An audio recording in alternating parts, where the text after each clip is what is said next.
Hello students, मैं Mahendra Kumar Verma, lecturer civil engineering government RC Vedant polytechnic college Jaipur से आपका स्वागत करता हूं। आज हम ductile detailing reinforce concrete building का पार्ट सेकंड पढ़ेंगे।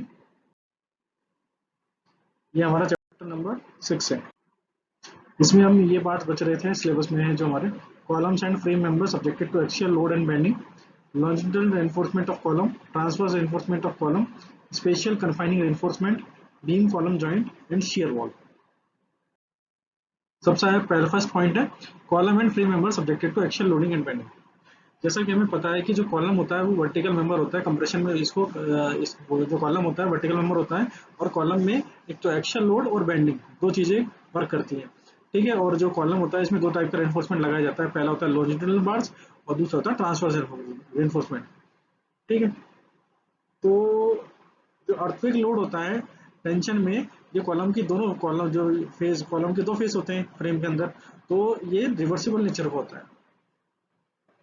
इसलिए जो फ्रेम से पे अर्थक्वेक लोड की वजह से टेंशन क्रिएट होता है दोनों वजह पे। ठीक है, अब इसके अंदर नेक्स्ट पॉइंट ये है कि जो कोडल प्रोविजन है हमारा, उसके अंदर ये चीज कहा गया है कि जो कॉलम है और फ्रेम मेंबर्स हैं ये सिर्फ उन्हीं पे एप्लीकेबल है। कॉलम एंड फ्रेम मेंबर्स पे ये जो कोड है ये सिर्फ उन्हीं पे एप्लीकेबल है जब फैक्टर्ड एक्सियल स्ट्रेस है वो ग्रेटर देन 0.1 एफसी होता है। ठीक है, तो इसके अंदर फर्स्ट पॉइंट है the minimum dimension of the member, जो सबसे मिनिमम डायमेंशन है मेंबर की वो 200 mm होना चाहिए।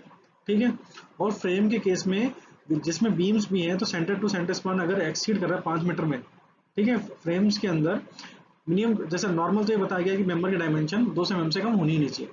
फ्रेम के अंदर ये बताया गया है कि अगर फ्रेम के अंदर बीम है तो और एवं सेंटर टू सेंटर स्पान अगर 5 मीटर से ज्यादा एक्सीड कर रहा है, फर्स्ट पॉइंट तो ये centre to span 5 metre exceed कर रहा है, और कॉलम है जिसकी अनसपोर्टेड लेंथ अगर ग्रेटर देन 4 मीटर है, तो शॉर्टेस्ट डायमेंशन ऑफ कॉलम वो होनी चाहिए 300 mm से ज्यादा। ठीक है, फिर नेक्स्ट पॉइंट है कि जो रेशियो है क्रॉस सेक्शनल डायमेंशन का वो 0.4 से कम नहीं होना चाहिए। जैसा कि ये बताया गया इस डायग्राम के अंदर कि जैसे नॉर्मल फ्रेम है जिसमें ग्रेविटी लोड लगा, तो ग्रेविटी लोड वजह से ये डिफ्लेक्शन आया। ठीक है, और ये बेंडिंग मोमेंट क्रिएट हो गया हमारा। पर जब अर्थक्वेक लोड लग रहा है, अर्थक्वेक लोड लगा रिवर्सिबल है, इस डायरेक्शन से भी लग सकता है और इस डायरेक्शन से भी लग सकता है, दोनों डायरेक्शन से लगेगा वो। ठीक है, तो जब राइट हैंड साइड से लगेगा तो इस तरह की ये वाला डायग्राम बन के आएगा, और अगर लेफ्ट साइड से बनेगा तो इस साइड से बनेगा, तो ये दो अलग अलग रिफ्लेक्टेड शेप आएंगे, तो पूरी बॉडी में टेंशन क्रिएट होता है। उसके बाद में लॉन्जिट्यूडनल एनफोर्समेंट ऑफ कॉलम, ये क्लॉज है 7.2 का। ठीक है, जब हम रेनफोर्स कंक्रीट कॉलम यूज लेते हैं तो हम कॉलम में लैपिंग यूज लेते हैं। लैपिंग की एक लेंथ की जो बार आती है वो है ना एक फिक्स पर्टिकुलर लेंथ की आती है, तो अगर हमें कॉलम और हाइट तक बढ़ाना है तो उसके अंदर कॉलम्स के बीच में जो रेनफोर्समेंट के बीच में लैप लगाते हैं।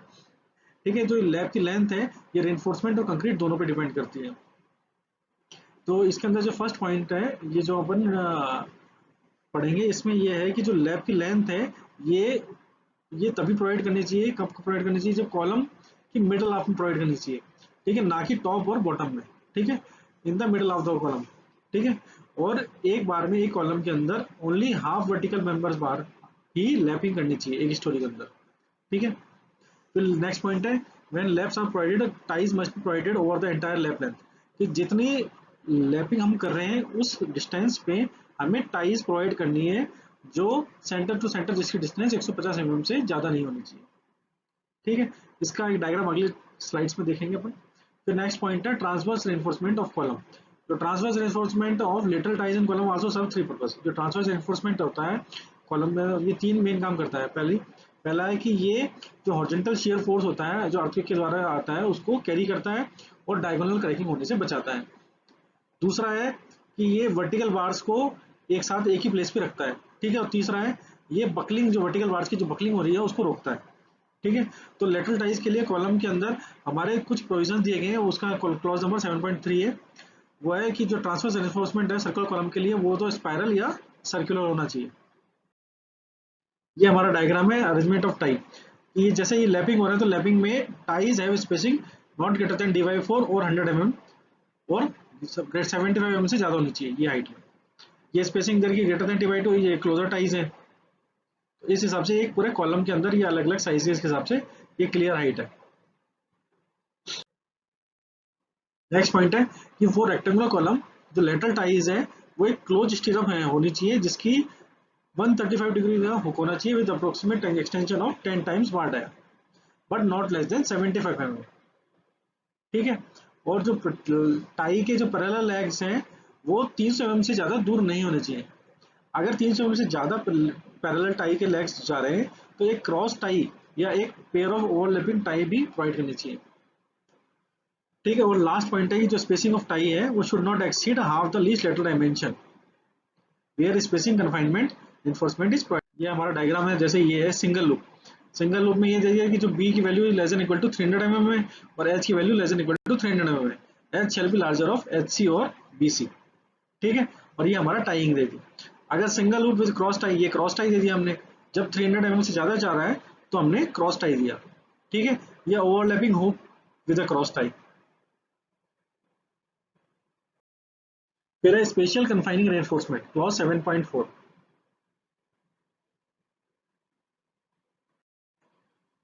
अब इस टॉपिक के अंदर यह है कि हमें जो टाइज है बिल्कुल क्लोज प्रोवाइड करनी है जब कॉलम का एंड है। जब कॉलम का एंड है मतलब फाउंडेशन के अंदर at the end of the column over a length not less than. जो लेंथ कितनी लेंथ तक प्रोवाइड है। फर्स्ट ये पॉइंट है larger dimension of column. B point है 1/6 ऑफ कॉलम हाइट और 6 पॉइंट है 400 mm। इन तीनों से लेस नहीं होनी चाहिए मतलब मिनिमम 450 mm तो होना जरूरी है। अगर ओवर द एक्सटेंशन स्पेसिफाइड अबो जो एंड ऑफ द कॉलम है जो वर्टिकल स्पेसिंग ऑफ टाई है कॉलम में वो d/4 से ज्यादा एक्सटेंड नहीं करनी चाहिए। जो स्पेसिंग है वो 75 mm से कम नहीं होनी चाहिए और 100 mm से ज्यादा नहीं होनी चाहिए स्पेसिंग। और अगर कोई कॉलम फुटिंग के अंदर जा रहा है तो जो स्पेशल कन्फाइनिंग हो रही है वो should be at least 300 mm into the footing. जो ये कन्फाइनिंग हो रही है ये लिखा है इसमें डायग्राम बना रखा है ये वाला। जो स्पेशल कन्फाइनिंग है ये greater than equal to 300 mm होना जरूरी है मिनिमम। तो special confining reinforcement should provide over the full length of column which has lots of stiffness variation because of presence of bracing, mezzanine floor and a RCC wall extending over a part of column. जो figure 8.6.8 shows various varying stiffness which develop shorter column effect। जैसे ये अलग अलग ये short column है ये mezzanine floor है ये normal column है और ये स्पेशल कन्फाइनिंग हो रही है। जैसे यहाँ पर स्पेशल कन्फाइनिंग रेफोर्समेंट लगा दिया और ये डेवलपमेंट लेंथ ऑफ लॉन्जिटुडनल बार लगा दी यहाँ पे। तो the spacing of tie used as special confining reinforcement should not be more than 1/4 of minimum member dimension but not less than 75 mm or more than 100 mm। जो area of bar है जो circular tie provide कर रही है वो उसका लिए formula है ASH area of bar equal to 0.09 SDK FC के upon FY into AG upon A के -1। यहाँ ASH equal to area of bar है S इक्वल टू पिच और स्पाइरल है पिच ऑफ स्पाइरल D के डाई ऑफ कोर FC के characteristic compression of concrete FY yield stress of steel AG cross section area of column A के area of concrete core इसका formula है π/4 DK square. ठीक है। ये तो हो गया area of bar of circular type. ठीक है। अब area of cross section ASH जो रेक्टेंगुलर टाई बनाएंगे उसके लिए फॉर्मूला अलग है। रेक्टेंगुलर टाई के लिए 0.18 SH FC के FY upon FY AG A के upon -1। तो H है longer dimension of rectangular core measured up to outside of ties and 300 mm और A के area of core in rectangular tie. ठीक है। बाकी जो वैल्यूज है वो पहले जैसा ही है।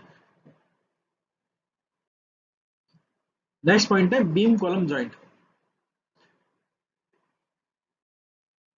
बीम कॉलम जॉइंट ये होता है कि जो कॉलम का पार्ट है ठीक है और जो बीम के साथ कॉमन रहता है वो पार्ट होता है बीम कॉलम जॉइंट। ये बीम और कॉलम दोनों साइड कॉमन रहता है। ये जो जॉइंट होता है यही सबसे ज्यादा डैमेज होता है अर्थक्वेक के ड्यूरेशन में। इसलिए जब अर्थक्वेक लोड के लिए हम डिजाइन कर रहे होते हैं तो इस पार्ट को स्पेशली डिजाइन करना चाहिए बीम कॉलम जॉइंट को।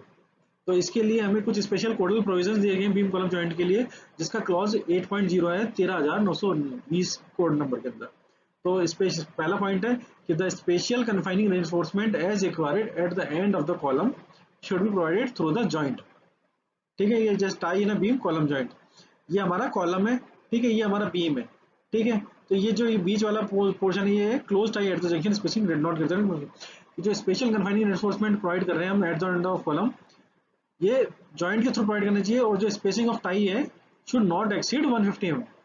जो टाई की स्पेसिंग है जो बीच में है जो जॉइंट पे, वहां पर नॉट ग्रेटर देन 150 mm होना चाहिए। अगर हम एक्सटीरियर जॉइंट की बात करते हैं तो एक्सटीरियर जॉइंट में वेयर जहां beam ends at column longitudinal beam, ये हमारा कॉलम है और ये बीम है, ठीक है। तो जो लेंथ ऑफ एंकरेज वो development length in tension plus 10 times of bar dia के बराबर होनी चाहिए। जो एल डी की वैल्यू है 10.5 प्लस डेवलपमेंट लेंथ होना चाहिए एक्सटीरियर के लिए। अगर हम ये कोई इंटीरियर जॉइंट की बात कर रहे हैं जहां beam bars should go through the joint without any cut और bend in the joint region, ये कॉलम है, ठीक है, और ये हमारा बीम है, ये बीम बार्स है, ठीक है। तो यही चीज कह रहा है कि जो जॉइंट है वो विदाउट एनी कट और बैंड के उस रीजियन में जाना चाहिए। ये कॉलम बार्स है बाहर वाली, ये अंदर स्टीरअप्स हैं।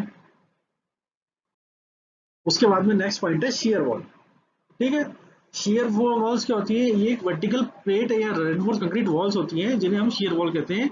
ये स्लैब बीम्स और कॉलम के अलावा होती है, ठीक है। ये एक तरह से वाइड मतलब बहुत बड़े बड़े बीम्स होते हैं जो वर्टिकली प्लेस किए जाते हैं। ये जो वॉल्स होती हैं ये फाउंडेशन लेवल से स्टार्ट होती हैं और कंटिन्यूस रहती है थ्रू आउट बिल्डिंग हाइट तक, ठीक है। इनकी जो थिकनेस होती है मिनिमम 150 mm और ग्रेटर देन 400 mm में होती है हाई राइज बिल्डिंग में अलग अलग साइज के हिसाब से। ये स्पेशली मल्टी स्टोरी बिल्डिंग में प्रोवाइड कर जाते हैं, ठीक है। ये हमें क्यों प्रोवाइड की जाती है, जो शेयर वॉल्स हैं अगर हम प्रॉपर डिजाइन और डिटेल करते हैं रेनफोर्स कंक्रीट वॉल में विद शेयर वॉल, तो ये अच्छी परफॉर्मेंस दे रही है अर्थक्वेक के अंदर, इसलिए हम शेयर वॉल प्रोवाइड करते हैं अर्थक्वेक रेजिस्टेंट डिजाइन के अंदर, ठीक है। तो उसके जो 13,920 कोड है अपना, उसमें क्लॉज नंबर 9 में शेयर वॉल्स के लिए कुछ प्रोविजंस दिए गए हैं। पहला पॉइंट प्रोविजन है कि जो शेयर वॉल है वो हमेशा अलोंग लेंथ और विड्थ प्रोवाइड करनी चाहिए, कि जो डोर और विंडो ओपनिंग में भी provided in share wall, door और विंडो ओपनिंग शेयर वॉल के अंदर प्रोवाइड की जा सकती है, बट उनकी साइज स्मॉल होनी चाहिए और वो सिमेट्रिकली लोकेटेड होनी चाहिए। जो शेयर वॉल है वो बिल्डिंग में भी सिमेट्रिकली प्लेस रहनी चाहिए।